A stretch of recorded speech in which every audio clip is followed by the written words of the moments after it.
Esta semana presentamos en el Colegio de San Luis la obra del Dr. Paul Gardner, llamada Leones Británicos y Águilas Mexicanas, Negocios, Política e Imperio en la carrera de Whitman Pearson en México, 1889-1919. Esta obra ha sido posible gracias a la suma de apoyos diversos, tanto en la Gran Bretaña como en los Estados Unidos de Norteamérica y en México. El autor señala que su obra contextualiza y analiza la naturaleza de las extensas actividades comerciales de Whitman Pearson en México de finales del siglo XIX y principios del XX. Se basa en dos premisas fundamentales. La primera es que Pearson no fue solo el hombre de negocios británico más influyente en México durante el periodo de estudio, sino el más exitoso de los empresarios británicos en el extranjero, y no únicamente en América Latina, sino en todos los lugares a donde llegaba el imperio británico en el mundo. La segunda, los intereses comerciales de Pearson en México, extraordinariamente diversos, constituyeron un verdadero imperio comercial que iba de la construcción, la minería y las obras públicas a la manufactura, el transporte y, más importante, el petróleo. En cuanto tal, constituye un ejemplo ideal para el estudio del surgimiento de las organizaciones empresariales mundiales y del empuje empresarial británico en el siglo XIX en América Latina, además de que proporciona una oportunidad ideal para poner en tela de juicio los marcos de trabajo historiográficos tradicionales que se han empleado para comprender la función de los intereses en esa fase crucial del desarrollo nacional de México.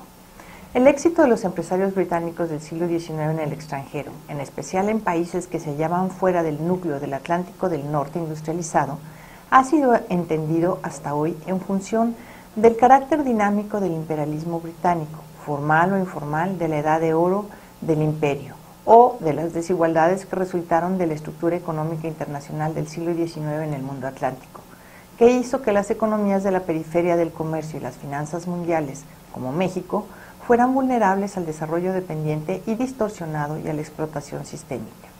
En la obra se explora y se ponen en tela de juicio esas hipótesis y se destaca la eficacia de la élite política mexicana en el proceso de la construcción del Estado y la nación y en su aprovechamiento del capital, la tecnología y la pericia de los extranjeros en la prosecución de su estrategia de desarrollo nacional. Asimismo, se explora el contexto de la llegada de Pearson a México desde la perspectiva de las relaciones entre Gran Bretaña y México en el siglo XIX. A pesar de los persistentes obstáculos que enfrentaron los empresarios extranjeros durante la mayor parte de este siglo, Pearson fue capaz de aprovechar las oportunidades sin precedente que se dieron después del restablecimiento de las relaciones diplomáticas entre México y Gran Bretaña en 1884 y la reestructuración de las deudas pendientes con los tenedores británicos de los bonos de deuda mexicana. Se examina el entorno político y económico de la época victoriana tardía y la eduardiana de la Gran Bretaña, de las que surgió Whitman Pearson para erigir su imperio empresarial mexicano. Se hace hincapié en la interacción de la política y los negocios en la carrera de Pearson, quien ya se había establecido como un exitoso contratista de obras públicas en la Gran Bretaña victoriana mediante la firma familiar S. Pearson & Son, antes de su primera aventura comercial como contratista en el extranjero en el decenio de 1880.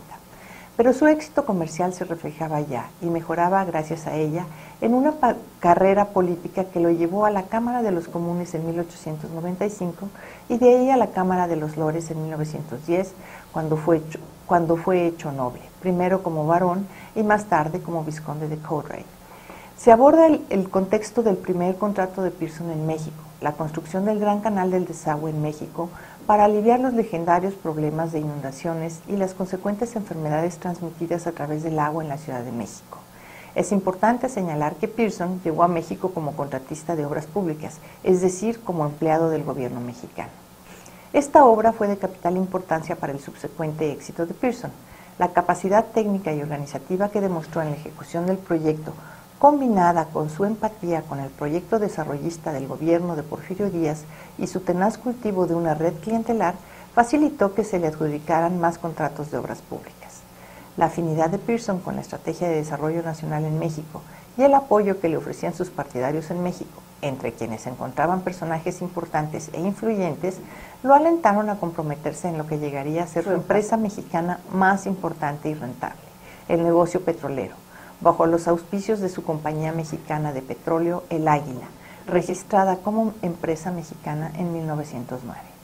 El negocio de Pearson se benefició de la revolución. sobre todo como resultado de la espectacular demanda de petróleo en el transcurso de la Primera Guerra Mundial. Sin embargo, la revolución representó un parteaguas para sus intereses. Las limitaciones estructurales y tecnológicas del Águila y las múltiples dificultades prácticas y políticas que encontró durante los periodos de revolución, contrarrevolución y guerra civil lo obligaron a buscar una manera de escapar a sus compromisos mexicanos. Aunque el autor no lo aborda, la historia de la Compañía de Petróleo El Águila está estrechamente vinculada con la historia de San Luis Potosí. Confiamos en que estudios posteriores puedan esclarecer estas relaciones para un mejor conocimiento de nuestra historia regional. El Dr. Garner es doctor y titular de la Cátedra Cowdrey de Estudios Hispánicos en el Departamento de Español, Portugués y Estudios Latinoamericanos de la Universidad de Leeds en Inglaterra. Ocupó la cátedra institucional Primo Feliciano Velázquez del programa de Historia del Colegio de San Luis en 2011.